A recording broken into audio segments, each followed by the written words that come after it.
తీవ్రమైన ఘాటు వాసనలు పీల్చడం వల్ల లంగ్స్ ఏమైనా ఎఫెక్ట్ అవుతాయా? డెఫినెట్లీ అవుతాయి. ఈ తీవ్రమైన ఘాటు వాసనలు ఆర్టిఫిషియల్ ఫ్రాగ్రెన్సెస్ అంటే పర్ఫ్యూమ్స్, రూమ్ ఫ్రెషనర్స్, కొన్ని రకాల కెమికల్ స్ప్రేస్ వల్ల ప్రొడ్యూస్ అవ్వచ్చు. అంతేకాకుండా మన వర్క్ ప్లేస్‌లో ఎనీ ఇండస్ట్రీస్‌లో కానీ, ఫ్యాక్టరీస్‌లో కానీ కొన్ని రకాల కెమికల్స్ వల్ల ప్రొడ్యూస్ అవుతా ఉండొచ్చు. అంతేకాకుండా ఔట్ సైడ్ మస్కిటోస్ ఫాగ్ చేస్తున్నప్పుడు, అంతేకాకుండా కొన్ని రకాల ఇన్సెక్టిసైడ్స్ అండ్ కెమికల్ స్ప్రేస్ చేస్తున్నప్పుడు కూడా ఈ స్ట్రాంగ్ స్మెల్స్ అనేవి ప్రొడ్యూస్ అవ్వడం జరుగుతుంది. సో ఇలాంటి వాటిని మనం పీల్చడం వల్ల, రెగ్యులర్‌గా పీల్చడం వల్ల లేదా ఎక్కువ మోతాదులో ఒకేసారి పీల్చడం వల్ల లంగ్స్ ఎఫెక్ట్ అయ్యే ఛాన్సెస్ ఉన్నాయి.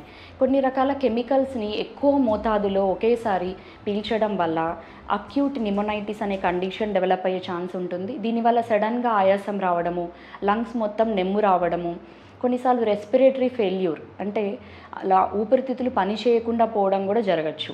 అంతేకాకుండా ఇదే కెమికల్ని మనం తక్కువ మోతాదులో over a period of time చాలా లాంగ్ డ్యూరేషన్ పీల్చడం వల్ల కూడా క్రానిక్ నిమోనైటిస్ అనే కండిషన్ డెవలప్ అయ్యి లంగ్ ఫైబ్రోసిస్ అంటే లంగ్స్ స్టిఫ్ అయ్యే ఛాన్సెస్ కూడా ఉన్నాయి.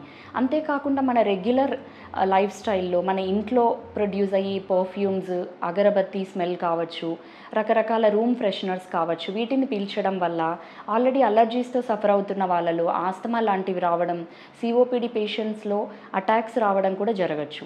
సో వీలైనంత వరకు ఇలాంటి ఘాటు స్మెల్స్ నుంచి దూరంగా ఉండడం మంచిది. ఎస్పెషల్లీ వర్క్ ప్లేస్లో ఇలాంటివి ఉంటే N95 మాస్క్ కానీ అదర్ ప్రొటెక్షన్ తీసుకోవడం చాలా అవసరం.